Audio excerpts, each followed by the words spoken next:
He used me to get her back.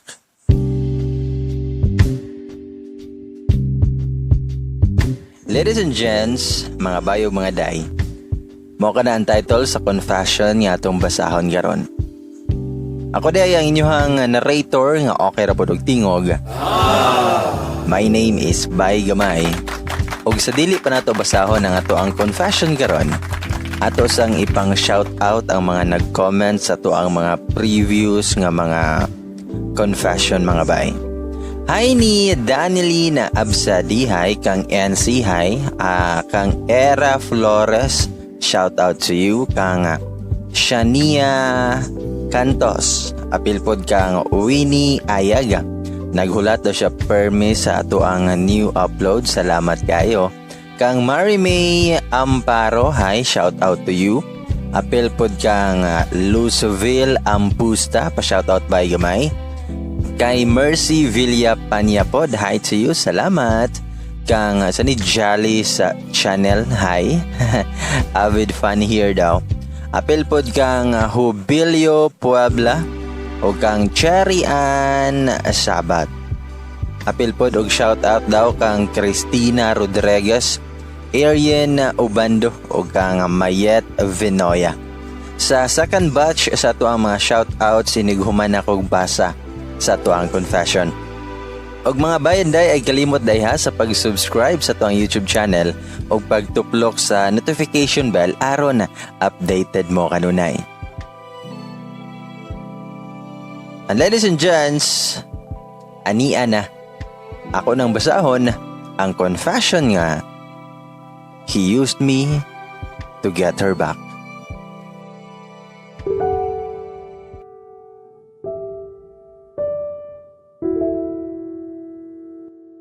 Hi bay, og sa tanang mga naminaw karon. Tawgo lang ko sa pangan nga Ina from Zamboanga del Sur og kasamtangan nga nag-eskwela sa Pagadian City.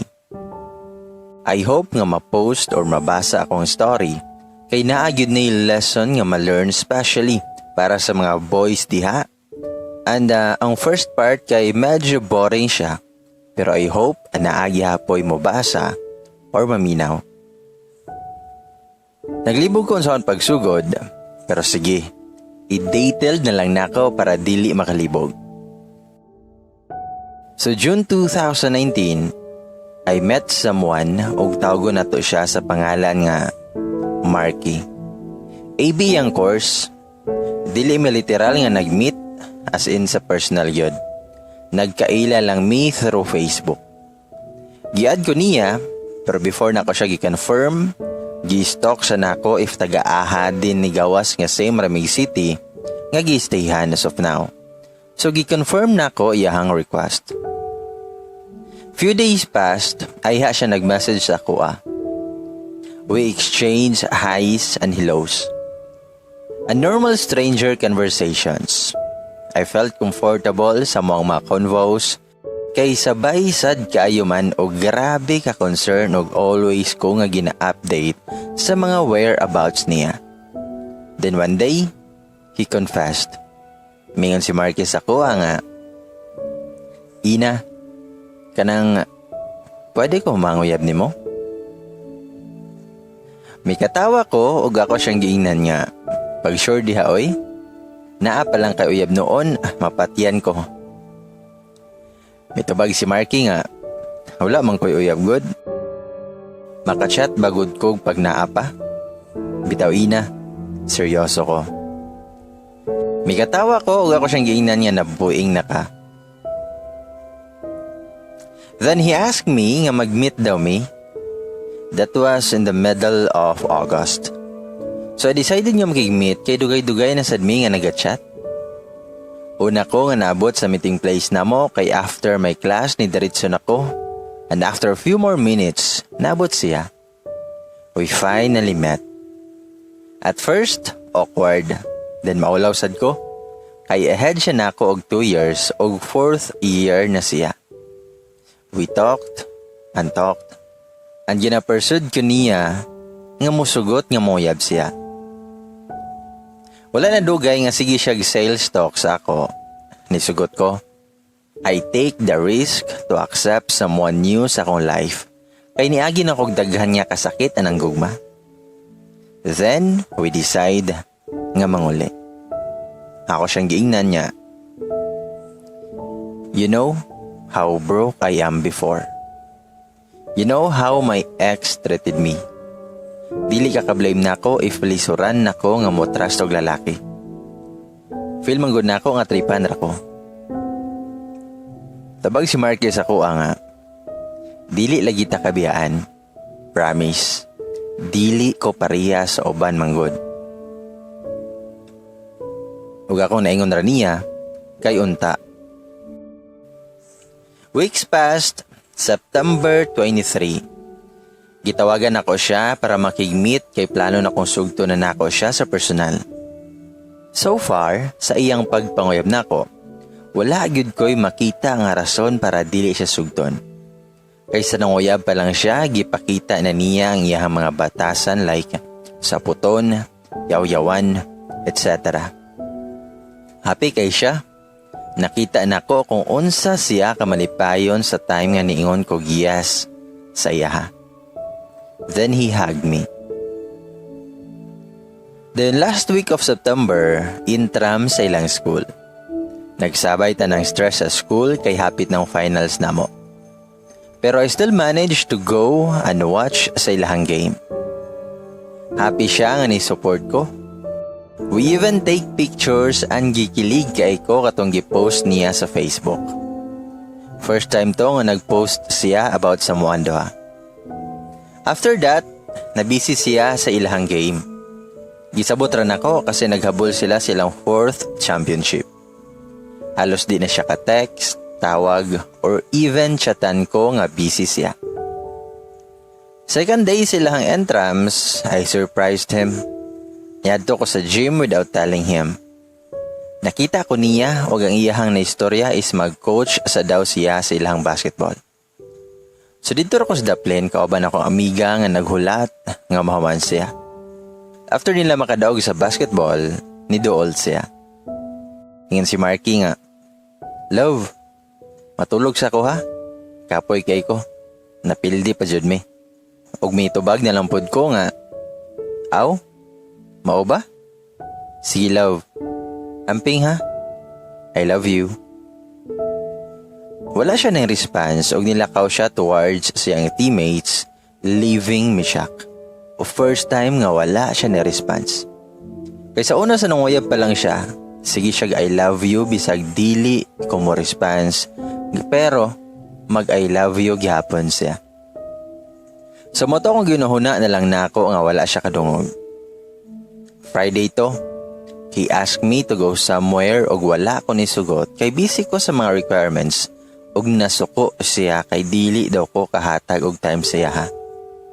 God, if he only knows nang limos kog oras siya ha, bisag busy ko, mo chat, mo tawag, or mo text ko siya.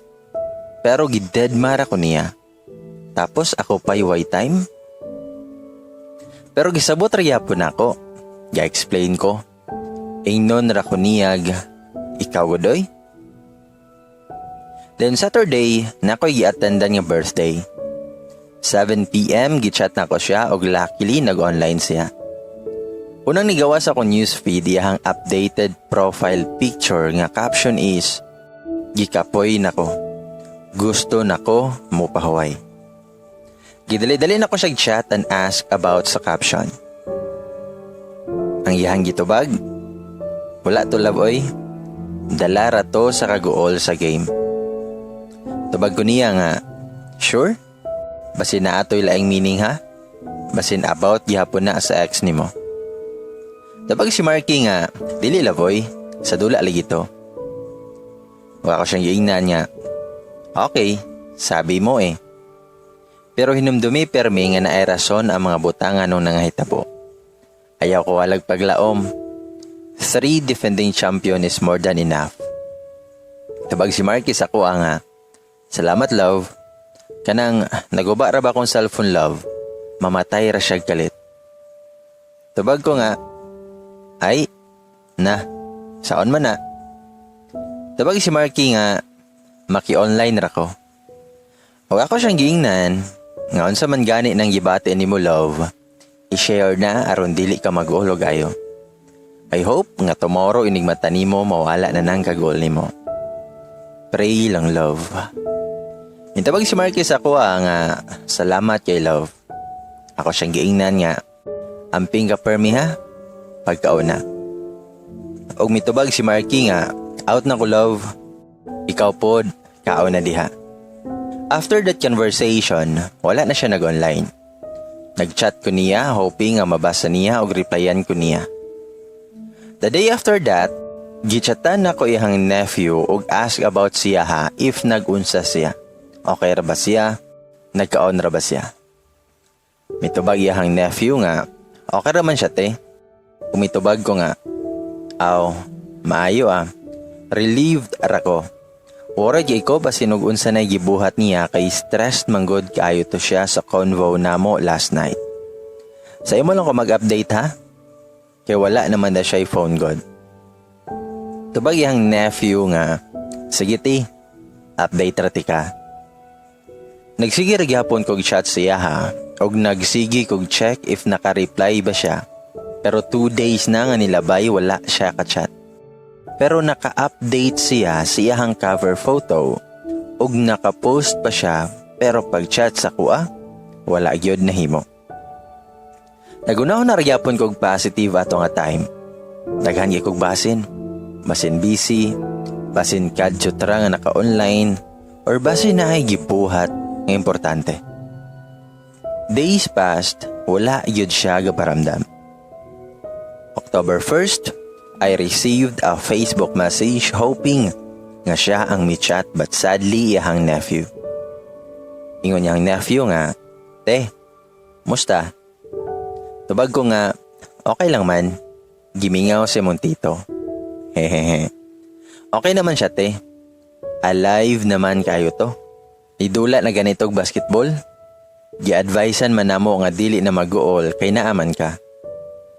Itawag ko nga, maayo. Thanks God kay okay na siya.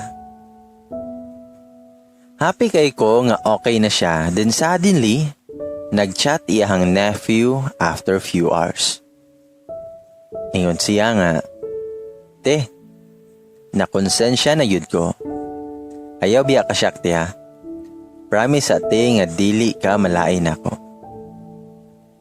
Sa akong pagbasa ani nga message, nagsugod na kog kakulba. Tubago niya nga, dili lagi. Sige na, unsa man na. Mingon niyang nephew sa kuha, nga nagbalik naman sila sa iyang ex te. Sorry yun kayo te. Makonsensya naman gud kay ko nga giingon ana kanila.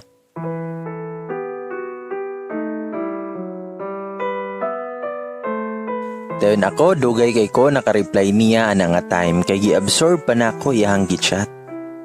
Nakatulala ko nga mura kog nawad-an og buot. May-reply ko nga, mao ba? Hala, happy ko sa ilaha. Mao bang wala na ko kontaka si Montito?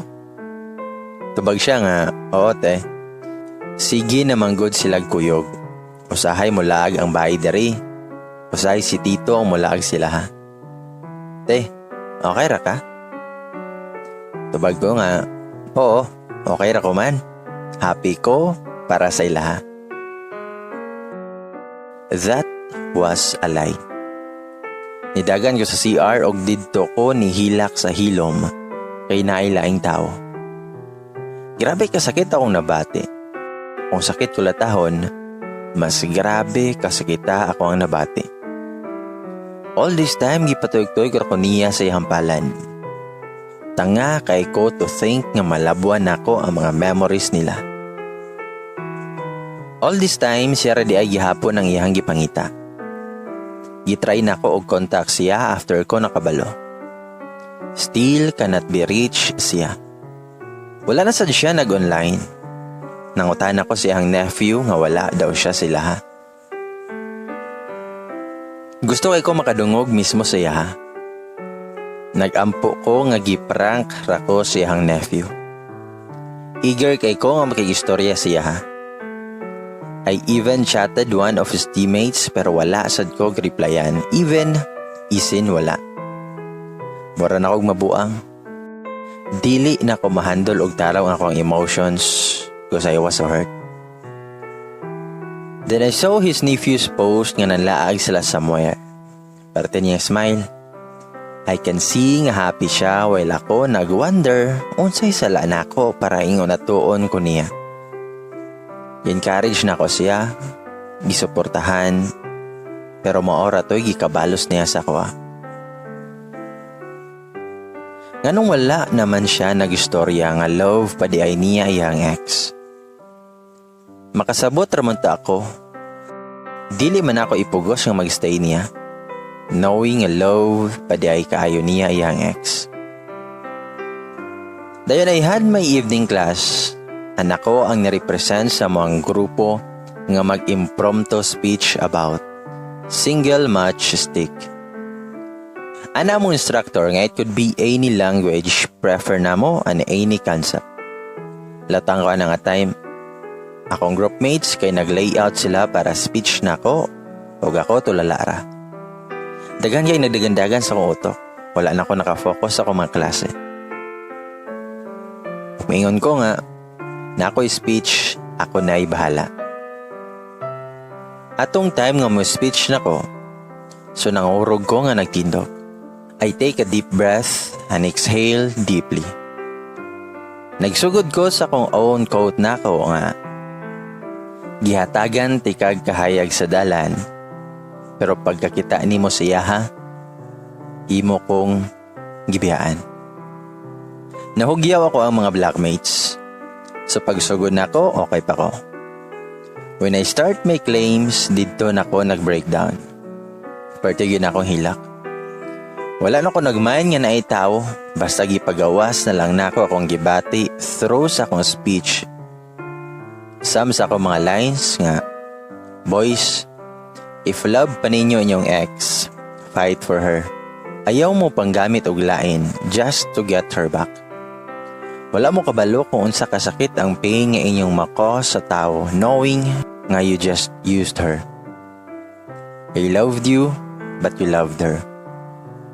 You left me unanswered to all the questions that running my head. I hate that I loved you. Throughout my speech, naghila ko. Still, wala ko'y balita siya. Wala gyapon ko niya reply, mag 3 weeks nang wala ko'y nadungog siya. Pero last na kong stalk kaya I saw one of his posts nga, wag na tayong magmahal. I don't know pero nagkagats pa siya post like that. Kung man siya mawala o galit without saying a word, wala man lang nakarespetar o hatag o closure para man lang at least mapuyo ko o kakawang kalag. To Marky, naginahinay na kong move on sa mga. Although grabe kasakit imong gibuhat, unta malipayon mo sabay. Unta happy ka si mong gibuhat. You used me to get her back. Maayo ko pagkatao, pero giabusara nimo.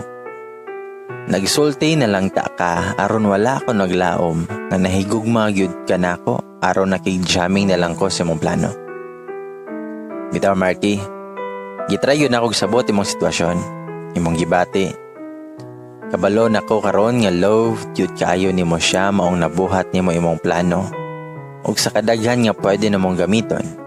Ngano ako man? Unsa may sala nako sa mo ha? Grabe, wala yun ka na konsensya. Or na konsensya ka, maong wala na ka nagparamdam sa kuha og nikalit kag kawala. Unta gipray ko nimo nga mawala na ning sakit nga imong gihatag sa kuha. God bless nimo. PS. Naghilak yun ko while nag-type ani. Ladies and gents, mga bayog day, o kana ang confession nga gikan kang ina.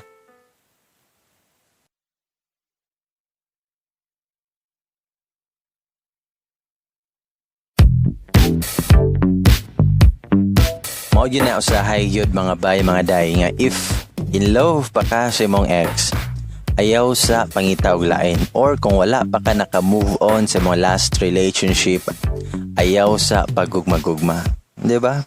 Kay makapasakit lang ka og lain nga tao. Hais. Kung sa dili pa ko mo adto, ipang shout out sa muna ako. Hi kang Cristina Rizos, apil kang Ferday Sanchez, kang Joella May Barty, hi to you. Cabrera Raquel, hi. Kang Winnie Ayag, hi. Evan Gray sa Padilla, kang Mayet Venoya, o kang Izzy May Aba, hi to you. Sa mga gusto nga magpa-shoutout, i-comment lang inyong mga shoutout or dili baka na mo yung mga confession nga gusto ninyong ipabasa sa ako. I-comment lang na kay ato na siyang pangitaon. Pagbasahan lang diara sa may description dapita kung dapitan ninyo nga pwede mo nga mag-message sa ako. Ladies og mga bay mga day, hantod sa sunod nga higayon. Daghang salamat sa inyong kanunay nga pagpaminaw. Ako dahil si Bay Gamay, maingon. Og amping mo kanunay.